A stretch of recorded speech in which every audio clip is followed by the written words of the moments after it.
Hello students, I am Manisha Khatri of Government Multipurpose Higher Secondary School, Jagdalpur. Today we will study about conversion of active into passive voice. In the last class we have seen the different cases in present indefinite tense.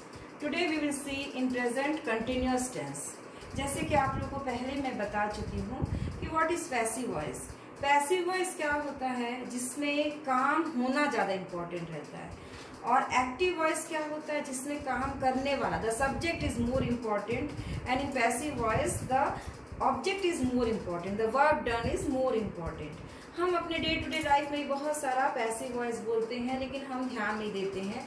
जैसे घंटी बज गई, train छूट गई. अब देखिए घंटी बज गई, घंटी बजी, कौन बजाया ये इम्पोर्टेंट नहीं है, घंटी का बजना ज़्यादा इम्पोर्टेंट है.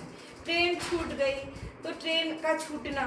तो इस तरीके से बहुत सारे हमारे पास में पैसिव वॉइस हम यूज़ करते रहते डे टू डे लाइफ में, लेकिन वी नेवर नो कि these are the passive voice. हम सोचते हैं ग्रामर का एक पार्ट है, हाउ दे आर को related to our life, to common interaction. But in our common interaction we day to day use passive voice and active voices automatically. They come out automatically. Whenever we find that the object is important, the work done is important, we say in passive voice. जैसे मुझे चोट लगी, यहाँ पर ये important नहीं है कि मुझे कैसे चोट लगी, किसने चोट पहुँचाया. The work done is more important, मुझे चोट लगी.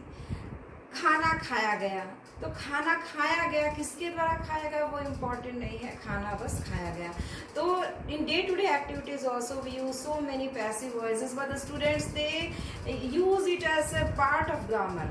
अगर आप इसको अपने लाइफ में को रिलेट करोगे, you will be more interested in studies to learn about things. So let's come to the class. Present continuous tense. Present continuous tense यानी जो चीज़ लगातार हो रहा है, प्रेजेंट अभी हो रहा है, अभी इस वक्त हो रहा है, that is present continuous tense. Hindi में वहां पर रहा है, रही है लगेगा. इंग्लिश में we use ING. Let's see the first case in affirmative sentence. The first in active voice, the first this sentence is my friend is cooking the food. मेरा दोस्त खाना पका रहा है. is प्रेजेंट का बोध हो रहा है is से. ING रहा है, कंटिन्यूअस का बोध हो रहा है ING से. ING हमेशा वर्ब के फर्स्ट फॉर्म में लगता है, आप याद रखिएगा. My friend is cooking the food. मेरा फ्रेंड खाना पका रहा है. This is active voice. यहाँ पर why it is active voice? Because subject who is cooking the food, my friend is cooking the food.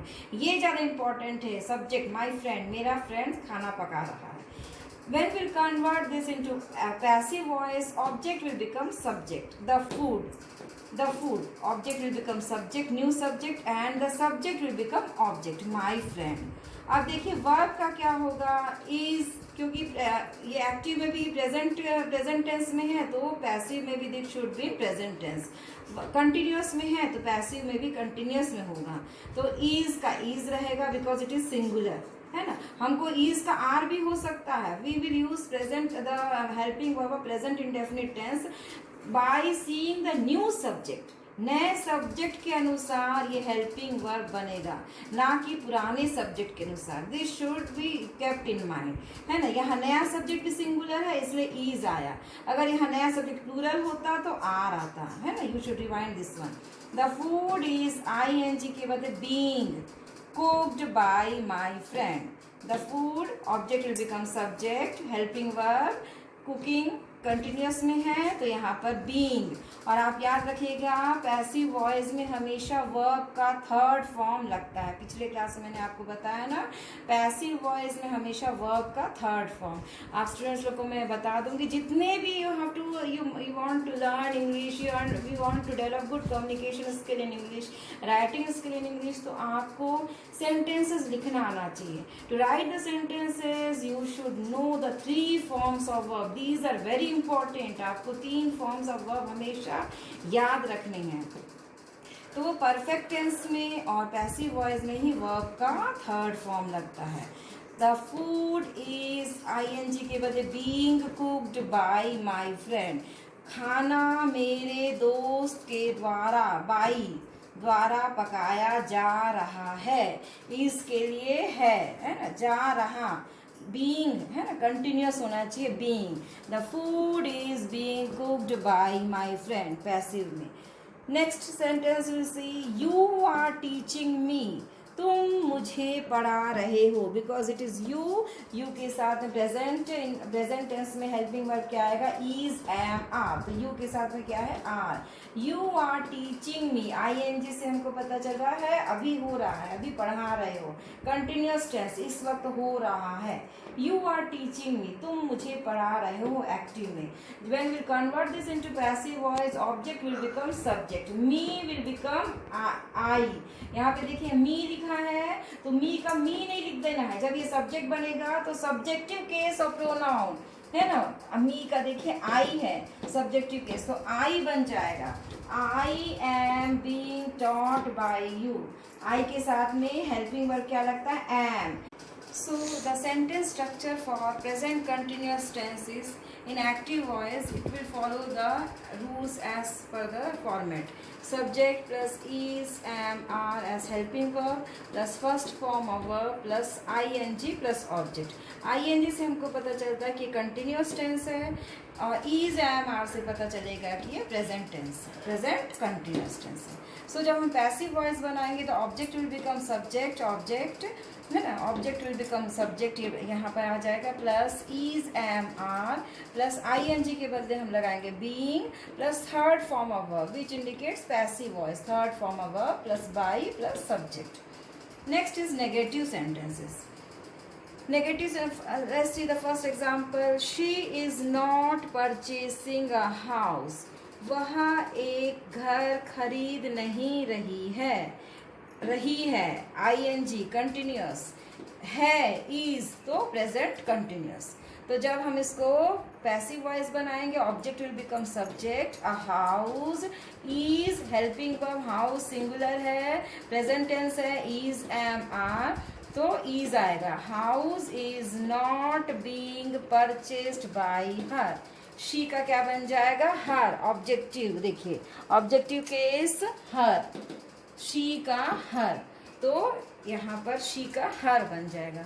A house is not being purchased by her, ING के लिए being helping verb is, house singular है, present tense में is, am, are, purchase का purchased. Always remember students, passive voice में tense will be the same as active voice, tense नहीं बदलेगा। जैसे narration में हम टेंस को बदलते हैं, पैसिव वॉइस में tense will be the same. Next sentence, I am not cutting trees, मैं पेड़ नहीं काट रहा हूँ। सी द फॉर्मेट, जब भी हम नॉट लगाते हैं, नॉट कहाँ लगता है, हेल्पिंग वर्ब और मेन वर्ब के बीच में।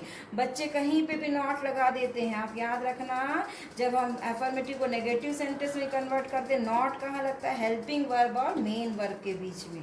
मैं पेड़ नहीं काट रहा हूँ, नहीं रहा, काट रहा हूँ, प्रेजेंट टेंस, एम, मैं पेड़ नहीं काट रहा हूँ, एक्टिव वॉइस में।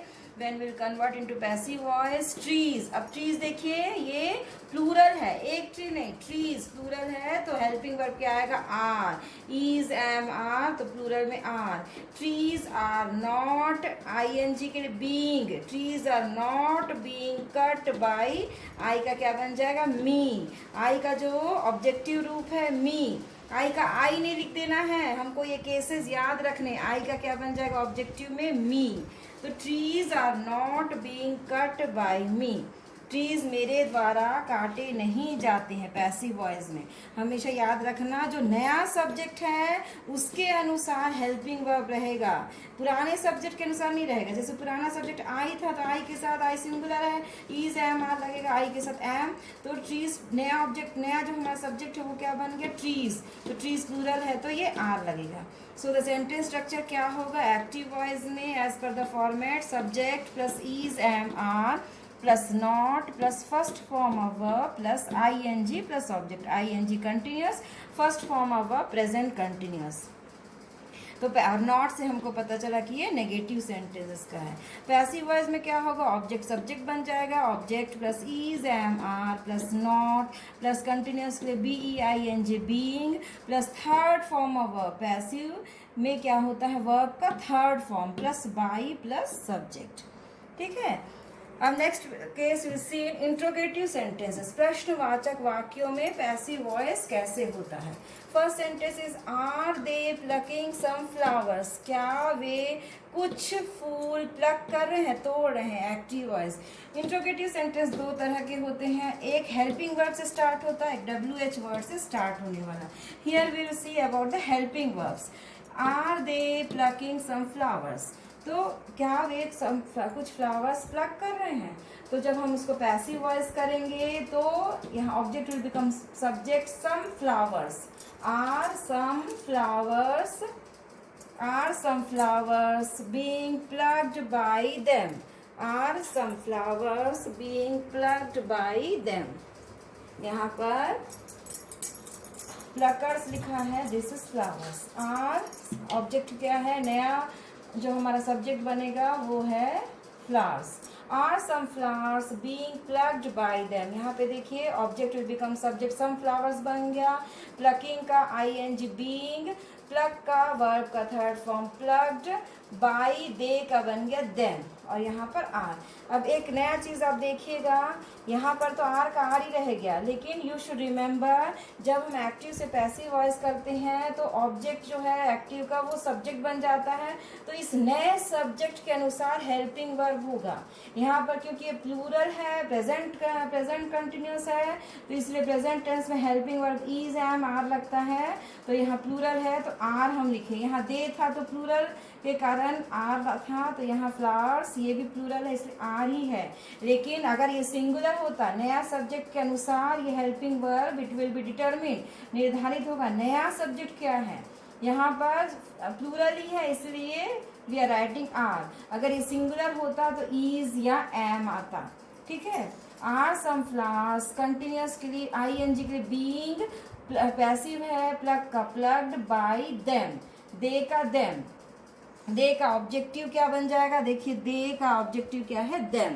तो इसको आपको ये चार्ट को याद रखना है। आई का पॉजिटिव में माई, ऑब्जेक्टिव में मी, वी का पॉजिटिव में आर, ऑब्जेक्टिव में अस, यू का पॉजिटिव में यूर, ऑब्जेक्टिव में यू, ही सब्जेक्टिव में ही है, पॉजिटिव में इज, और ऑब्जेक्टिव में हिम, सब्जेक्टिव में शी, पॉजिटिव में हर, ऑब्जेक्टिव में हर, सब्जेक्टिव में दे, पॉजिटिव में देयर, ऑब्जेक्टिव में them. This chart you should remember. ये पर्सनल प्रोनाउन के डिफरेंट केसेस के चार्ट हैं।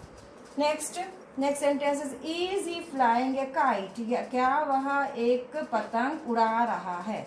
Is he flying A kite active में, इज से पता चला ये प्रेजेंट है, ING से पता चला ये कंटिन्यूस है, present continuous tense. Interrogative sentence से कैसे पता चला, क्योंकि it is starting with the helping verb, helping verb से स्टार्ट हो रहा है, क्वेश्चन मार्क है, ये इंट्रोगेटिव सेंटेंस है। इंट्रोगेटिव सेंटेंस किस तरह के वाले, हेल्पिंग वर्ब वाले इंट्रोगेटिव सेंटेंस। तो जब हम इसको पैसिव में करेंगे तो क्या हो जाएगा, इज अ काइट, नया ऑब्जेक्ट क्या है, ये नया सब्जेक्ट क्या है जो एक्टिव का ऑब्जेक्ट, अ काइट, तो a kite it will become the new subject.